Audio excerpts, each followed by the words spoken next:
evening, hello. Just coming to you this late Friday afternoon, and I wanted to just say to you what a lovely, amazing time we had on Monday night at my strategy session. There was lots of interaction. Everybody was sharing what they were struggling with and places that they were looking to apply to. So we had a great session. It was really exciting. And the last thing that I asked everybody was, what's one thing that you're prepared to sacrifice to achieve your goal of getting into art school?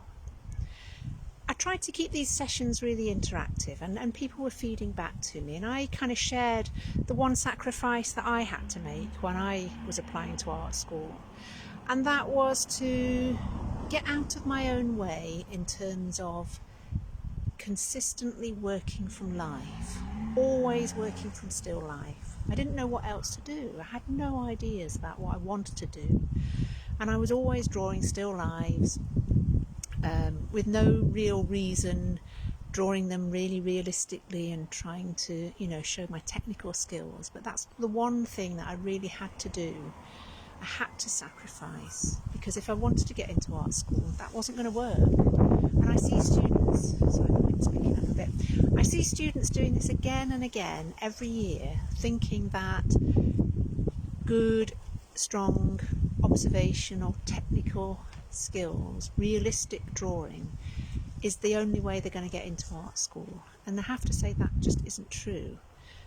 So if that's what you're doing, then have a think about how else you can work, what other materials you can use, what other subject matters you can work from other than still lives. I know that's difficult, it's tricky, I find it very difficult, but it's what I teach on my course. In one of the first projects of the course is really looking at how we can find different ways of working, so that we're not always doing the same thing, and we're not always doing what everybody else is doing, because that's really what you don't want to do. So have a think. What's one thing that you can sacrifice? Have a think over the weekend. What can you sacrifice that's going to help you to achieve your goals? Post it in the comments. Let me know. I'd love to hear what you think. And if you're interested in finding out more about my portfolio preparation course, or if you weren't at the strategy session on Monday and you would like to see the recording, I'd be happy to send that to you. But just leave a comment under the video here, or send me a private message and I'll make sure you get that. Okay, have a great weekend. Bye.